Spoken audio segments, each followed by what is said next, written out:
제가 목회하면서 가장 괴로웠던 것 중에 하나가 뭔가니 성도들끼리 싸우는 겁니다. 10년 말이죠. 예배 시작 전에 현관 앞에서 장로님과 집사님이 막 싸웠어요. 고성으로. 그 교회는 정상적이면 권고합니다. 그래도 집사님은 근신조초 내지는 징계를 합니다. 여러분, 목회자가 성도를 징계하는 게 쉬운 일입니까? 참 가슴 아픈 일이에요. 6명 장로님 가운데 수석 장로는 말이죠. 교육부 장로님이 뭘 잘못했다고 지적하고, 저 장로는 말이지 헌금이 평신도보다 못하다. 그게 싸움이 되는 거예요. 게다가 교회에서 봉사부가 말이죠. 선교에서 봉사부가 목사님 그 목마른 마시라 물 갖다 놓잖아요. 원래 지정한 분이 계신데 어떤 한 분이 그날따라 물을 갖다가 봉사했어요. 이 문제가 된 거예요. 아니 기기 건방지게 말이지 내가 하는 걸 지가 빼들어가지고 했다고 말. 심지어는 주일날 올 때 반찬 안 해오고 밥만 많이 먹는다고 또 난리가 있어요. 참 힘들더라고요. 근데 저는 오늘 정말 웃으면서 기쁨으로 합니다. 우리 예핑 장로교회는 그게 전혀 없어요. 2015년, 6년, 7년, 8년, 9년도까지 한 번도 다투거나 칭얼칭얼대는 법이 없었어요. 너무너무 감사해요, 여러분. 지상에 세운 교회가 완전치 않습니다. 고린도교회는 말이죠, 파가 많았어요. 나는 베드로파, 나는 바울파, 나는 아볼로파, 나는 예수파. 심지어 그 교회는 자기 아버지의 어머니를 간음까지 했다고 그랬어요. 성경이 나타났어요. 예배소 교회는 주님에 대한 첫사랑을 잃어버렸습니다. 큰 거죠. 근데 오늘 빌립보서의 1장 14절 17절 보게 되게 되면 그런 표현이 있어요. 사도 바울이 개척한 빌립보 교회 성도들 가운데는 사도 바울이 감옥에서 괴로워하라고 전도를 열심히 했다는 겁니다. 그런 법이 어디 있어요, 여러분? 주의 사도를 괴롭히기 위해서 참 전도를 열심히 했다는 겁니다.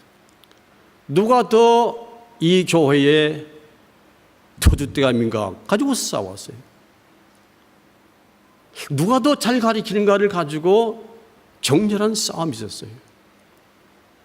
여러분, 감옥에 있는 사도 바울이 에바브로를 통해서 이 말을 할 때 얼마나 가슴이 괴롭게 했어요. 그래서 오늘 2장 1절 보게 되게 되면 그러므로 앞에 있는 모든 장절에 대한 내용들을 이제 사도 바울이 혁신하고 계획하기 위해 가지고 1000마디 성문이 그러므로 그리스도 안에 무슨 권면이나 사랑이 무슨 위로나 성령이 무슨 교제나 긍휼이나 자비가 있거든 너를 마음을 같이 하고 같은 사랑을 가지고 뜻을 합하며 한 마음을 품어 아무 일이든지 다툼과 허용을 하지 말라. 여러분, 우리 자아중심적인 사고는 말이죠, 죄성의 가장 강력한 근본인 것입니다.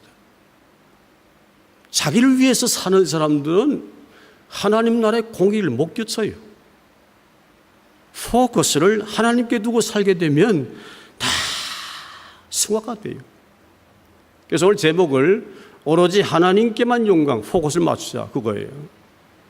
자, 처방을 합니다, 여러분. 우리 교회는 그런 문제 없기 때문에 처방 자체가 필요 없는 거예요. 병 없는 사람이 무슨 처방이 필요해요. 그러나 앞으로 혹시라도 있게 되면 이런 마음으로 우리가 신앙생활을 함으로 그런 것도 완전히 다 봉쇄하고 완벽히 하자 하는 말씀인 것입니다. 첫째 뭐죠? 아무 일이든지 허용과 다툼으로 하지 말고. 여러분, 사람끼리 다투게 되면요, 예수 믿는 사람들은 어떻게 하면 풀까 생각해서 막걸리 한 잔 탁 마시고 악수 탁 하고 말이죠. 근본 해결은 아니지만 그렇게 해요. 하나님의 교회에서 문제 발생돼서 싸움이 될 때, 다툼이 일어날 때는 그거 잘 안 돼요. 성경적 근거입니다. 사도행전 15장 36절로 41절 보게 되게 되면 사도 바울이 수일 후에 뭔가니 1차 선교를 마치고 안디고 돌아가서 다수한 여러 형제와 함께 복음을 전폐해서 주교를 굳게 했어요. 그 다음에 며칠 후에 바울이 바나바더로 말하되 우리가 그리스도를 전하는 곳으로 가서 형제들이 어떤가 방문하자 하니 바나바가 말하되 마가란 요한도 데려가자 했고, 바울은 반빌의 절을 떠나서 한가리 일하지 않는 자를 데려가는 것이 옳지 않다요. 서로 시비 다투어 피차 갈라서니 바나바는 마가를 데리고 배다 구르라고, 바울은 신라를 택한 후에 수리아와 길로 다녀가며 교회를 굳게 했다 그랬습니다. 내용이 뭐죠? 심히 다퉜다는 겁니다. 이해가 잘 안 가요, 사실은. 왜? 성령 충만해서 금식기도 하고 성령 보내심을 받아서 말이죠. 둘이서 얼마나 열심히 해서 1차 선교를 멋지게 마쳤어요. 근데 성령 다시 가자, 그 문제 가지고 싸움이 났다는 거예요. 피차 서로 다투어 갈라섰다 그래요. 심히 다퉜다 그랬어요. 우리 같은 범인 같으면 또 모르는데 사도 바울이 누굽니까? 바나바가 누굽니까? 심히 다투어 피차 갈라섰다는 겁니다. 성경 보세요. 사도행전 보게 되면 이후로 사도 바울과 바나바가 만났다는 장면이 없어요. 없어요. 자, 그럼 왜 우리가 다툼이나 허용해서 안 되는 겁니까? 여러분, 상처를 주고받게 되면 응어리가 져요. 다음부터 볼 때 어색해져요. 말하고 싶지 않아요. 편당이 이루어져요. 그런 분위기가 있으면 교회가 은혜롭지 못한 것입니다. 예배가 정상되지 못해요. 너희가 예배할 때에 형제와 더불어 다툴 일이 있으면 사과하고 나서 드리라 그랬어요. 그 못하고 하게 되게 되면 교회가 예배가 되지 않는단 말입니다. 영광될 수 없다는 것입니다. 자, 그때 제 교회에서는 말이고 소문이 파다해가지고 전대문 막아요. 야, 어느 장로 가지고 고약하다고 그래. 어느 집사람은 독선지라고 그래. 하나님 영광을 가진 것이 다툼이나 허용을 하는 일인 것입니다. 그리 해서는 안 돼요. 그래서 같은 사랑을 가지고 같은 마음을 가지고 뜻을 합하며 한 마음으로 아무리든지, 이거 무슨 일입니까? 권면이나 위로나 교제나 긍휼과 자비가 얼마나 좋은 겁니까? 근데 그런 걸 하면서도 다투는 데가 있다는 겁니다. 하지 말라는 겁니다. 우리 다투지 마십시다. 예, 대답하십시다. 다투지 마십시다. 예, 이 전통 지킵시다. 하나님 너무 기뻐하세요. 부족한 정도 너무너무 기뻐요. 너무 감사해요. 그러면서 3장 중반절을 가게 되게 되면 오직 겸손한 마음으로 각각 자기보다 남을 낮게 여기고 각각 자기를 돌볼 뿐만 아니라 각각 다른 사람을 돌아보아 나의 기쁨을 충만케 하라. 여러분, 죄성 있는 인생들은요, 뭐 일을 해도 자기위주입니다. 내가 만족해야 돼요. 내가 기쁨이 있어야 돼요. 내가 소득이 있어야 돼요. 포커스가 자기에 다가는 거예요. 근데 사도 바울은 우리 신앙생활을 하면서 뭘 하든 간에 주님께 기쁨을 충만케 하기 위해서 하라는 겁니다. 반주하시죠? 내 영화가 돼서 안 돼요. 하나님 것 탈취하는 거예요. 노방전도 열심히 하시죠? 자기 영화? 아니에요. 주께 기쁨 드리기 위해서 해야 된다는 겁니다. 모든 만사들이 우리의 가장 초점과 핵심은 주께로 해야 돼요. 주께로. 하나님, 나를 나타내는 것이 아니라 이 노래 소리가 그들에게 울려 퍼질 때 성령 역사하셔서 예수를 발견케 하시고 저들이 주께 돌아온 역사가 나타나게 되려고 거기에 침묵을 해야 돼요, 여러분. 침묵해야 돼요. 근데 그 소디의 말이 뭐였어요? 다투지 말고 오직 겸손한 마음으로 각각 자기보다 남을 낮게 여기라 그랬어요. 여러분, 우리 그렇잖아요. 자기가 제일인 양 생각되는 거 있죠. 내가 그래도 남보다 나은 것 같아. 좀 우울해 보여. 월등해 보여. 많이 하는 것 같아. 지식이 편만한 것 같아. 내가 좀 더 낫지라고 하는 생각을 갖고 사는 것이 우리입니다. 여러분 부인하세요? 아니에요. 그리스도 예수가 내 안에 계셔서 인격의 주체가 바뀌지 않는 한은 내가 가장 잘난 거 생각되는 것이 여러분과 저예요. 근데 사도 바울은 뭐랬어요? 오직 겸손한 마음으로 각각 자기보다 남을 낮게 높이란 얘기입니다. 여러분 1993년도 노르웨이의 맨센들러와 하는 작가가 얀대 법을 만들었어요. 그 법은 뭐 김영란 법같이 잘못하면 막 때리는 것이 아니라 관습법입니다. 사람들이 가지고 살아야 되는 가장 덕목 큰 거. 그래서 북부 유럽은 세계에서 가장 행복 지수가 높은 나라들입니다. 스웨덴, 덴마크, 노르웨이, 핀란드. 그 얀대 법이 뭔가 하니 핵심은 딴 거 아니에요. 여러분, 당신이 저 사람보다 낫다라고 생각됐습니까? 질문하는 거예요. 그보다 많이 가진 것으로 생각됐습니까? 그보다 잘났다라고 생각됐습니까? 많이 한다고 생각됐습니까? 내가 더 존중한 생각됐습니까? 아니라는 거죠. 나보다 상대를 더 낮게 여기고 존중히 여기고 귀하게 여기고 그 사람을 돋보게 만들며 칭찬하며 격려하면서 배려하는 것이죠. 여러분, 그 북부 유럽이 돈이 많아서 행복한 게 아닙니다. 사는 삶의 모습 가운데 참 배려하는 거야. 참 너무 잘하신다고, 너무 멋있다고 말이. 아니, 그 호풍 들면 안 되고, 사실 때. 자, 그러면 여러분, 상대를 자꾸만 지켜 높이게 되면 말이죠. 나는 어디로 가야 돼요? 낮아져야 돼요. 내가 높아지게 되면 낮게 보지만 내가 낮아지면 높이 보는 거예요. 그래서 겸손한 마음을 가지고 남을 낮게 하는 것입니다. 여러분, 겸손의 정의가 뭡니까? 저는 옛날에 목회하면서 어느 한 분이 인사만 하면 뒤로 이래요. 이 악수하자고 뒤로 막 해요. 많은 사람이 봤을 때 객관적으로 굉장히 겸손해 보였어요. 근데 이 겸손이 아니에요. 정의를 내릴까요? 그리스도 예수 안에 그의 말씀 가운데서 나를 발견할 줄 아는 사람, 이 겸손한 자예요. 여러분 성경 말씀 보게 되게 되면 눈물 흘릴 때가 얼마나 많습니까? 회개 때가 얼마나 많아요. 말씀 제대로 볼 때는 말이죠. 야, 그냥 부를 때 나가 든 죄인 아무것도 아닌데 말씀의 골이 비쳐서 내 모습을 볼 때 내 자화상이 너무 비참하고 못나고 성질 엉망이고 말이죠. 이 인기가 이게 보이잖아요. 주님만의 나를 발견하는 것이 겸손한 자예요. 그런 자들은 남을 격하내지 폄하하지 않아요. 비판 판단 정지하지 않아요. 높이 보는 겁니다. 나는 그렇게 보여요, 여러분. 저도 그렇죠. 예. 참 귀한 거예요. 훌륭한 거예요. 멋있어요. 아름다워요. 예. 그리고 존귀하고 소중해 보여요. 이런 마음을 가지게 되면 누가 적대에 싸우겠습니까, 여러분? 싸움 일거리가 발생치 않아요. 자, 그래서 우리는 사도 바울이 군 것처럼 각각 자기보다 남을 낮게 여기는 이런 정신, 그것이 있으니까 우리 에핑장로교에 싸움이 없는 거예요, 여러분. 예, 그게 있다는 것입니다. 누굴 봐도 참 훌륭해 보이고 존중해 보이니까 싸움거리가 안 생기는 거예요. 그 뒤에 붙인 말인 것입니다. 각각 자기를 돌볼 뿐더러 각각 다른 사람의 일을 돌보아 나의 기쁨을 충만케 하라.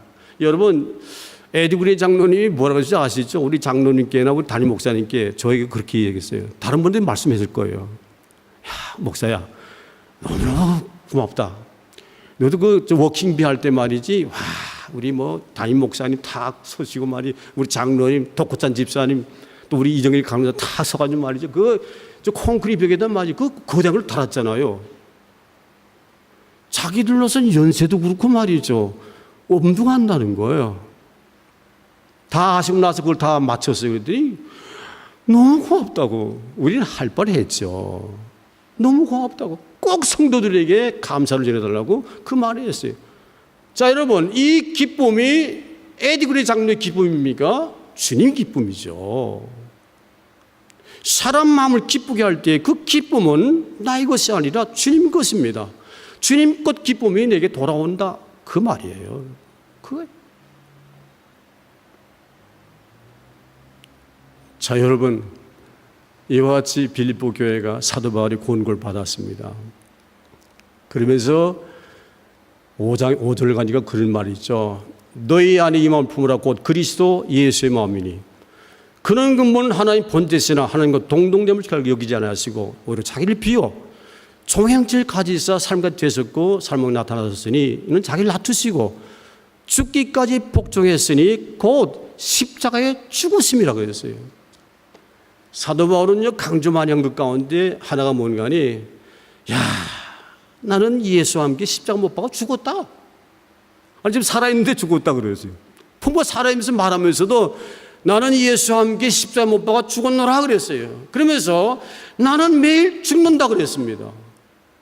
반복되는 거예요. 여러분 사도 베드로가 예수님 발신하니까 아이고 나 다시 씻었는데 우리 사양이었어요. 그러나 네가 밤낮 죄를 지으니 또 씻어야 된다 그랬어요. 사도 바울은 주님 바라볼 때 자기는 죄인 중에 괴수라 그랬어요. 아주 못됐다는 얘기죠. 손을 행기를 원하지만 악만 행했다. 이 고백이에요. 그러니까는 날마다 죽겠다는 겁니다. 예? 죽어야 돼요, 여러분. 예.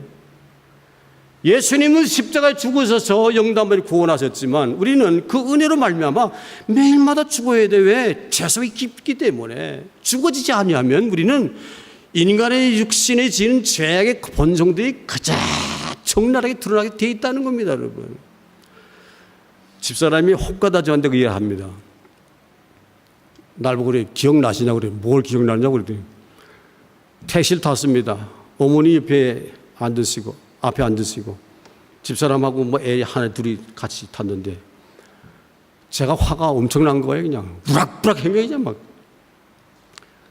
뭐 산천초목도 떨듯이 화가 났던가 봐요. 그랬더니 옆에서 어머니가 죽여! 아니 운전하고 갔는데 죽여! 그러니까 하시는 사람 권사님 어머니는 무슨 말인지 알죠. 집사람도 알고 또 나는 몰랐어요. 죽이라 그래서 뭘 죽이라는 거예요. 성질 죽이라 그 말이에요. 네. 너희 안에 이 마음 품으라 곧 그리스도 예수의 마음이니 주님의 마음이 아니고서는 화발해요. 분노를 격발해요. 성질 나는 거예요.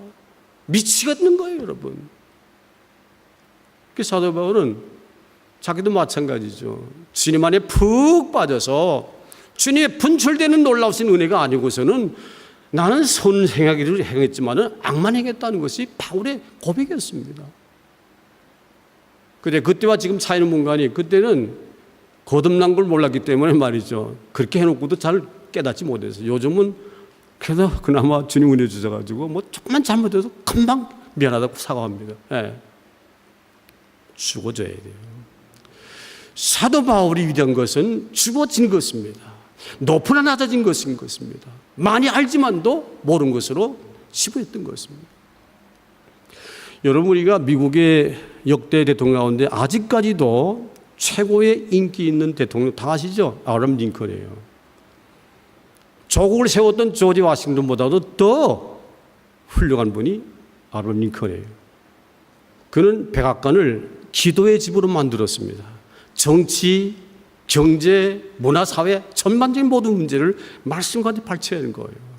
특별히 사랑과의 관계성에서 원수 사랑하는 거 이분 못 따라가요, 여러분. 자, 한 족수가 그렇게 선구유세 말합니다. 여러분, 원숭이를 보고 싶습니까? 멀리 동물원 찾아가지 마십시오. 이 스프링필드에 원숭이가 있습니다. 그 누구냐? 아브라함 링컨입니다. 여러분, 아브라함 링컨이 좀 인물은 별로 그렇죠, 그죠? 예. 빼빼한데도 말이 볼품 별로 없어요. 동물원 가서 원숭이 보지 말고 원숭이 보고 싶으면 링컨 보라는 얘기예요. 근데 여러분, 대통령 되고 난 다음에 그가 그 사람을 국방장관 삼았습니다. 국방장관 삼았습니다. 이게 주님의 사랑인 것입니다. 주님의 마음인 것입니다. 원수 사랑하는 마음이 주님 마음인 것이죠. 그 원수 같은 자를 국방장관 삼았어요. 극장에서 영화를 보다가 총탄 맞아 죽었습니다. 가장 슬펐던 자가 스탠든 장군이 됐어요. 나 같은 사람을 용서해 주시고 국방장관 삼아 주시는. 여러분, 육신의 정욕과 안목의 정욕과 이색의 자랑을 다 십자가에 못 박아 죽이지 않고는 우리는 죄 본성대로 살 수밖에 없는 겁니다. 그래서 사도 바울이 너희 안에 이 마음을 품으라 곧 그리스도 예수의 마음이니. 예수의 마음 어떻게 품습니까? 주님 믿는 거예요. 그분과도 동행하는 거예요. 좀 더 구체적으로 인격의 주체가 더 이상 내가 아니라 나는 객체가 되고 주님이 주체가 되는 겁니다. In His step, 예수님 같으시면 어떻게 할 것인가? 이 아버님 그걸 생각한 거예요. 이 원수 주님 같으면 어떻게 했을 것인가? 주님 마음으로 생각했더니 그 마음 용서하는 마음 주시고 말이죠. 오히려 더 사랑하고 도톰해가지고 국방장 삼았잖아요. 그래서 오늘날까지 최고 위대한 인물이 된 것입니다.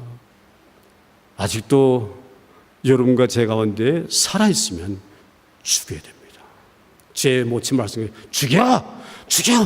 운전수가 놀랐을 거야. 누구 죽이라는 건지, 운전수 죽이고 막 차 뺏으라는 건지, 뭐 가늠이 안 잡히잖아요. 우리는 알지만. 자, 그러면 이 말씀 가운데 오늘 가장 키포인트에 속합니다. 죽은 자를 하나님이 어떻게 하셨어요? 이러므로 하나님이 그를 지극히 높여 모든 이름에 뛰어난 이름을 주사 하늘에 있는 자들과 땅에 있는 자들과 땅에 있는 모든 자들의 무릎을 예수 이름 앞에 꿇게 하셨다는 겁니다, 여러분. 내가 위력으로 사람을 제압하면 승복되는 겁니까? 아니에요. 힘의 원리로 고개는 저하려도 중심으로 내게 존경치 않습니다. 사람들이 높임 받아서 유익된 거 있습니까? 그 박수는 하나님의 은혜를 저버리는 행위인 것입니다. 하나님께 포커스를 둬요. 그러면 죽어지잖아요. 야, 나 때문에 예수님 영광 받으셔야지. 죽어지잖아요. 하나님이 그를 지극히 높였다는 겁니다, 여러분. 하늘에 있는 천사들, 구원받은 백성들, 땅에 있는 모든 민족들, 땅 안에 있는 모든 원수 마귀들, 그리고 예수 믿지 않아서 말이죠, 고통당한 자들, 모든 무릎을 예수 이름 앞에 꿇게 하셨다는 겁니다. 여러분, 무릎 꿇는 게 뭡니까? 승복이죠. 철저한 승복인 것입니다. 승리자는 여기 있는 거예요. 하나님이 높여주셔야 승리가 되는 것이고, 하나님 높일 때 영광을 받으신다는 겁니다. 여러분, 우리가 말이죠, 밖에서 생활하면서 사람들이 손가락질 받아보세요. 이거 예수 믿는 게 졌다고. 하나님 영광 안 돼요, 여러분. 영광 절대 안 돼요, 여러분. 영광을 깔아 뭉개는 것입니다. 욕을 돌리는 것입니다. 그래서 우리는 예수님처럼 죽을 수 없는 분이 죽었잖아요. 사람 될 수 없는 분이 사람 됐잖아요. 그것도 십자가 죽으셨잖아요. 왜? 우리 위해서, 나를 위해서 죽었잖아요. 그러니까 사도 바울이 공부할 때 우리도 죽어야죠. 여러분, 연습하면 됩니다. 주님 꾀하고 주님 마음으로 살게 해주세요. 이렇게 어떡합니까? 죽어! 야, 알겠습니다. 그거 되는 거예요. 소설 배우지 않지만. 마지막입니다. 11절 보니까 모든 입으로 예수 그리스도를 주라 시인하여 하나님 아버지께 영광을 돌리게 하셨느니라. 여러분, 우리가 영광 돌릴 수단이 많습니다. 찬양만 해도 영광이 돼요. 예? 선하게 살아도 영광이 돼요. 죽어져도 영광이 돼요. 근데 우리 하나님이 요구하시는 최고의 영광은 뭔가니? 많은 사람들의 입으로, 모든 사람의 입으로 예수 그리스도 주십니다. 하나님의 아들이십니다. 생명의 주십니다. 길이 진리 되십니다. 부활의 주가 됐습니다. 영광의 주가 됐습니다. 생명 주가 됐습니다. 입으로 주를 시인해서 아버지께 영광 돌리게 했다는 겁니다. 그런데 우리가 그건 잘 못하잖아요. 이거는 전도하지 않고는 드릴 수 없는 영광이라는 것입니다. 다른 사람들은 삶의 행위 속에서 영광되지만 이 마지막 11절은 내가 주님 명령 받들어 가서 전도하여 나는 씨를 심고 아버를 물을 주었으되 자라계신 하나님이시라. 하나님께 의탁함으로 그들 영혼 위해서 전도할 때에 나중에 들어오잖아요. 교회로 오게 되면 그거 뭐합니까? 예, 생명이 주십니다. 주님은 나의 주십니다. 나의 길이 됐습니다. 하나님 아들이십니다. 부활의 주님이시다. 이런 고백할 때 이 고백이 영광 중에 영광이라는 것입니다. 예. 근데 우리가 이건 잘 놓치고 있어요. 네, 다른 건 잘해도 이걸 놓치고 있어요. 놓쳐서는 안 돼요. 우리 그 교회 장로님 가운데 수석 장로님의 그 선지는 한국 서울의 가장 유명한 김창인 목사님, 그 교회의 장로님이었습니다. 충영교회죠. 충영교회. 그분은 한 해에 999명, 1000명 정도를 매년마다 전도해가지고 그 교회에서 매년마다 시장을 해야 돼요. 그 상 받으려는 것이 아니라, 여러분 1000명 선교했으면 다 예수 믿습니까? 그건 아닙니다. 그 중에는 선택된 자도 있고 유기된 자도 있어요. 얼마 많은 사람들이 입으로 예수를 주라고 신할지는 몰라요. 우리는 절대 몰라요. 주님만 아세요. 그러나 있다는 거죠. 그런 사람을 1000명씩이나 매년마다 전도했으니 그 장로님 고백이 겁니다. 목사님, 저는 이 못난 놈이 이렇게 참 은혜를 받고 사는 게 우리 다 선신의 그 전도의 열매로 생각됩니다. 그분 고백은요, 파라가인 거 걸려가지고 팔을 거꾸로 달아도 팔리더래요. 예. 그렇게까지 복을 주시대요. 그걸 바라는 건 절대 안 돼요. 어쨌든 간에 그렇게 많은 사람에게 예수는 그리스도, 예수는 주.